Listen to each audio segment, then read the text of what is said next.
नमस्कार मित्रांनो, तुमची संजय गांधी निराधार योजनेची पेन्शन अचानक थांबली आहे का? 2-3 महिने झाले तरी खात्यात 1 रुपयाही जमा झाला नाहीये आणि बँक किंवा सरकारी कचेऱ्यांचे उंबरठे झिजवूनही तुम्हाला नेमकं उत्तर मिळत नाहीये?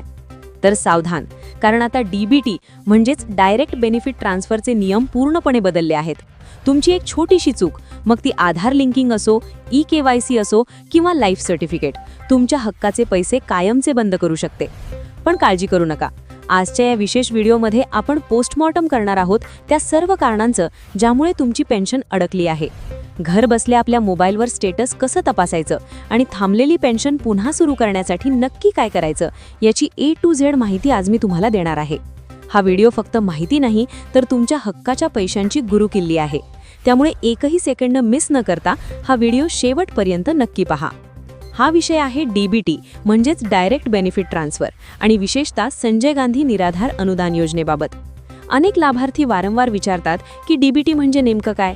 माझ्या खात्यात पैसे येतील की नाही? 2 महिने झाले तरी पेन्शन जमा झाली नाही तर काय करायचं? आधार लिंक आहे की नाही हे कसं तपासायचं? ई-केवायसी नसेल तर काय परिणाम होतो? या सगळ्या प्रश्नांची सविस्तर, सोप्या आणि स्पष्ट शब्दांत माहिती आज आपण घेणार आहोत. सर्वप्रथम समजून घेऊया की डीबीटी म्हणजे काय. डीबीटी म्हणजे डायरेक्ट बेनिफिट ट्रान्सफर. या पद्धतीमध्ये शासनाकडून दिले जाणारे अनुदान, पेन्शन किंवा आर्थिक मदत ही थेट लाभार्थ्याच्या बँक खात्यात जमा केली जाते.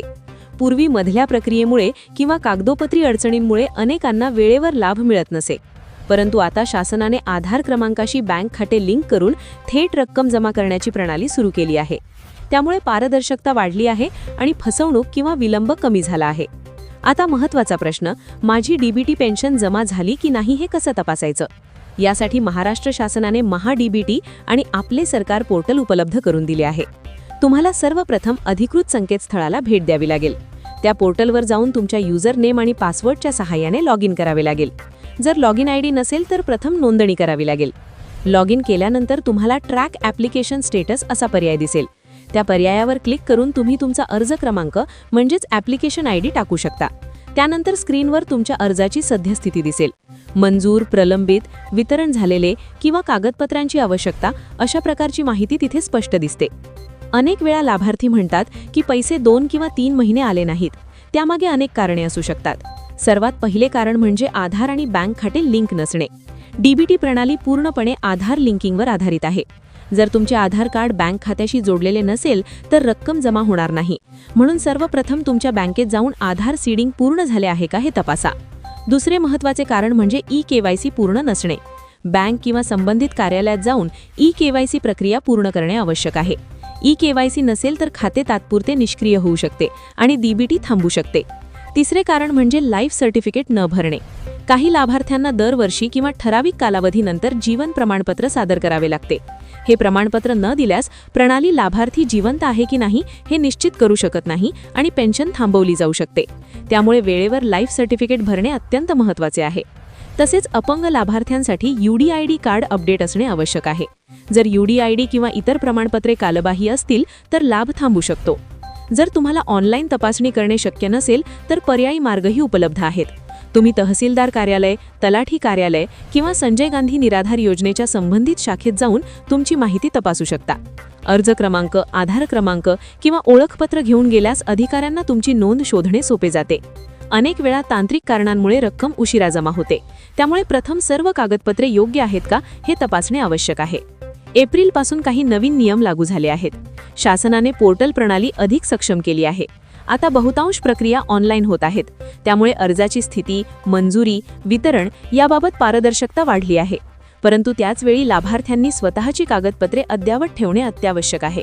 आधार अपडेट नसणे, मोबाईल नंबर नोंदणीकृत नसणे, बँक खाते निष्क्रिय असणे या कारणांमुळे पेन्शन थांबू शकते. डीबीटी प्रणालीचा सर्वात मोठा फायदा म्हणजे रक्कम थेट तुमच्या खात्यात येते. कोणत्याही मध्यस्थाशिवाय थेट लाभ मिळतो. त्यामुळे फसवणुकीची शक्यता कमी होते. परंतु लाभार्थ्यांनी स्वतः जबाबदारी घेऊन सर्व माहिती योग्य ठेवणे गरजेचे आहे. खाते नियमित तपासणे, SMS अलर्ट सुरू ठेवणे, बँकेतून मिनी स्टेटमेंट काढणे या गोष्टी केल्यास तुम्हाला लगेच समजेल की रक्कम जमा झाली आहे की नाही. काही वेळा बँक खात्यात शून्य शिल्लक किंवा दीर्घकाळ व्यवहार नसल्यास खाते निष्क्रिय होते. त्यामुळे किमान व्यवहार सुरू ठेवणे गरजेचे आहे. मोबाईल नंबर, आधार आणि बँकेशी लिंक असल्यास व्यवहाराची माहिती लगेच मिळते. तसेच पोर्टलवर लॉग इन करताना OTPसाठी मोबाईल नंबर आवश्यक असतो. मित्रांनो, एक गोष्ट लक्षात ठेवा की जर तुमचे सर्व कागदपत्रे योग्य असतील, आधार लिंक असेल, KYC पूर्ण असेल आणि लाईफ सर्टिफिकेट वेळेवर भरले असेल तर तुमची पेन्शन नियमितपणे खात्यात जमा होईल. DBT ही सुरक्षित आणि पारदर्शक प्रणाली आहे, त्यामुळे घाबरण्याचे कारण नाही. फक्त जागरूक रहा आणि वेळोवेळी माहिती तपासत रहा. आज आपण DBT म्हणजे काय, संजय गांधी निराधार योजनेची माहिती, स्टेटस कसे तपासायचे, आधार लिंकिंगचे महत्त्व, KYC, लाईफ सर्टिफिकेट आणि संभाव्य अडचणी याबाबत विस्तारित चर्चा केली. आशा आहे की ही माहिती तुमच्यासाठी उपयुक्त ठरेल आणि तुमचे सर्व संभ्रम दूर होतील. जर ही माहिती तुम्हाला उपयुक्त वाटली असेल तर व्हिडिओला लाईक करा, आपल्या नातेवाईकांपर्यंत आणि ओळखीच्या लोकांपर्यंत ही माहिती पोहोचवा, कारण अनेक लाभार्थ्यांना योग्य माहिती नसल्यामुळे त्यांचे पैसे थांबतात. चॅनलला सबस्क्राईब करा जेणेकरून अशाच महत्त्वाच्या योजनांची माहिती तुम्हाला वेळेवर मिळेल. तर मित्रांनो, आज आपण पाहिलं की DBT ही प्रणाली जितकी फायदेशीर आहे तितकीच ती नियमांच्या बाबतीत कडक सुद्धा आहे. लक्षात ठेवा, तुमची पेन्शन येणं हे केवळ नशिबावर अवलंबून नाही तर ते तुमच्या जागरूकतेवर अवलंबून आहे. थोडक्यात सांगायचं झालं तर तुमचा आधार बँकेशी सीड आहे का हे आजच तपासा. तुमची KYC अपूर्ण असेल तर ती त्वरित पूर्ण करा आणि सर्वात महत्त्वाचे, दरवर्षी आपलं जीवन प्रमाणपत्र म्हणजेच लाईफ सर्टिफिकेट वेळेवर सादर करा. जर या गोष्टी तुम्ही पाळल्या तर तुमची पेन्शन कधीही थांबणार नाही. शासनाचे नवीन नियम हे तुम्हाला त्रास देण्यासाठी नसून भ्रष्टाचार थांबवण्यासाठी आणि थेट तुमच्या हाताला आधार देण्यासाठी आहेत. मित्रांनो, ही माहिती फक्त तुमच्यापुरती मर्यादित ठेवू नका.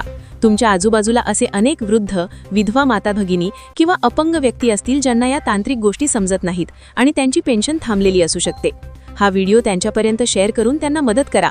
तुमचा एक शेअर कोणाच्या तरी घराचा उदरनिर्वाह चालवू शकतो. तुम्हाला या योजनेबद्दल काही शंका असतील किंवा तुमचा अर्ज कोणत्या स्टेजला अडकला आहे हे खाली कॉमेंटमध्ये नक्की सांगा. मी तुमच्या प्रत्येक प्रश्नाचं उत्तर देण्याचा प्रयत्न करेन. जर तुम्हाला ही माहिती मोलाची वाटली असेल तर व्हिडिओला लाईक करा आणि अशाच शासकीय योजनांच्या, पेन्शनच्या आणि थेट बँक खात्यात येणाऱ्या पैशांच्या अचूक अपडेट्ससाठी आपल्या चॅनलला आत्ताच सबस्क्राईब करून समोरील बेल आयकॉन दाबायला विसरू नका. आजच्या भागात इतकंच. जागरूक रहा, सुरक्षित रहा. पुन्हा भेटूया अशाच एका नवीन आणि महत्त्वपूर्ण माहितीसह. तोपर्यंत धन्यवाद.